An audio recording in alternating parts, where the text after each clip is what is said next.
You're gripping it right now without even thinking about it. It cushions your steps, seals your doors, stretches around objects, and bounces back like nothing ever happened.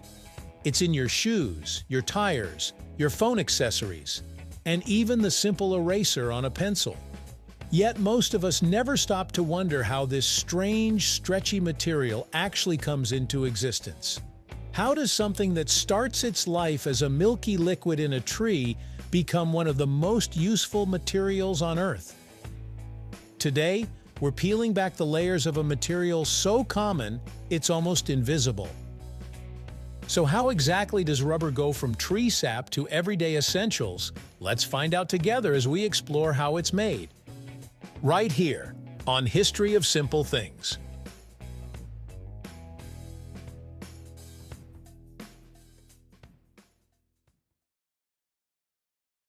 Long before machines, factories, and conveyor belts, rubber already had a place in human history.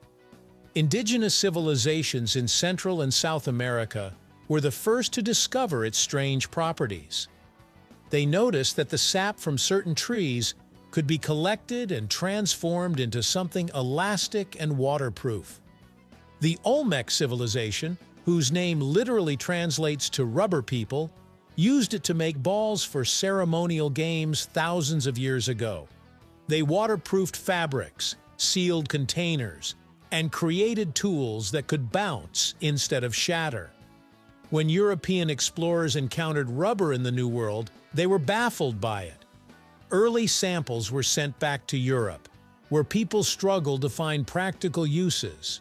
Rubber melted in heat, became brittle in cold, and smelled unpleasant. For centuries, it remained a curiosity rather than a dependable material. Rubber was fascinating, but unreliable, unpredictable, and frustratingly unstable. Modern natural rubber comes primarily from the Hevea brasiliensis tree, native to the Amazon rainforest. These trees don't bleed red like animals. Instead, they produce a white, milky liquid called latex. Latex flows through channels beneath the bark and plays a role in protecting the tree from insects and damage. Harvesting latex is a delicate process called tapping. Workers make shallow, angled cuts in the bark, careful not to damage the tree's inner layers. Latex slowly drips out and is collected in small cups. A single tree can be tapped for decades if done correctly, producing latex again and again. Once collected, this latex must be processed quickly because it naturally starts to coagulate as bacteria and air interact with it. At this stage, latex still doesn't resemble rubber as we know it. It's fragile, sticky, and unstable. To turn it into something useful, it must undergo a transformation that mixes chemistry, heat, and human ingenuity. After collection, the latex is preserved using small amounts of ammonia to prevent premature coagulation. It's then transported to processing facilities where the real magic begins. Acids are added to the liquid latex, causing the rubber particles to clump together and separate from the water. This forms soft, spongy sheets of raw rubber. These sheets are washed repeatedly to remove impurities, dirt, and leftover chemicals. They're then pressed through rollers to remove excess water and shape them into thin layers. At this point, the rubber is still soft and easily damaged. To stabilize it for storage and transport, the sheets are dried, either by air or in smokehouses.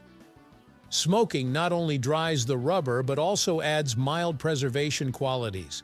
This is natural rubber in its raw form, ready to be shipped around the world. Yet even now, it still isn't strong, heat-resistant, or durable enough for most modern uses. That breakthrough would take a fortunate accident. In the early 19th century, rubber's biggest flaw was its instability. It became sticky in the summer and cracked in the winter.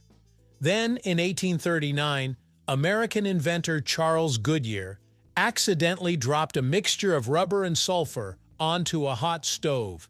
Instead of melting into a useless mess, the rubber became firm, elastic, and durable. This process became known as vulcanization. By heating rubber with sulfur, chemical bonds form between rubber molecules, locking them into a stable network. Vulcanized rubber keeps its shape across temperatures, resists wear, and snaps back instead of deforming permanently. This single discovery transformed rubber from a novelty into a foundation of industrial society. Suddenly, rubber could be trusted.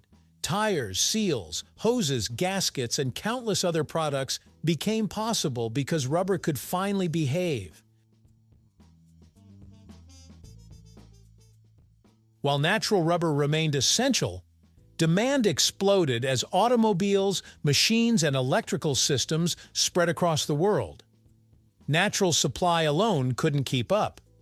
This led scientists to develop synthetic rubber, made not from trees, but from petroleum-based chemicals. Synthetic rubber is produced by polymerizing specific compounds under controlled conditions. These polymers can be designed to resist oil, heat, chemicals, or extreme wear. Some applications still rely heavily on natural rubber because of its elasticity and resilience, while others use synthetic rubber for specialized environments. Most modern rubber products are blends of natural and synthetic rubber, carefully formulated to balance strength, flexibility, and durability. Despite advances in plastics and composites, rubber remains irreplaceable. Its ability to stretch, absorb shock, seal gaps, and return to its original shape makes it uniquely valuable. From transportation and medicine to sports and electronics, rubber quietly supports the modern world. Every tire rolling on asphalt, every shoe cushioning a step, and every gasket preventing leaks tells a story that began with a tree, a liquid, and a series of careful transformations. Rubber may seem ordinary, but its story is anything but simple. The next time something stretches, grips, or bounces back in your hands, you'll know there's a long journey behind that simple moment. Thank you for watching.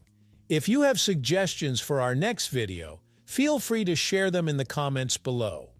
We'll be sure to give you an acknowledgement for your contribution. Thank you for joining us on this journey through the history of simple things. Don't forget to like, subscribe, and stay tuned for more stories woven through the smallest details.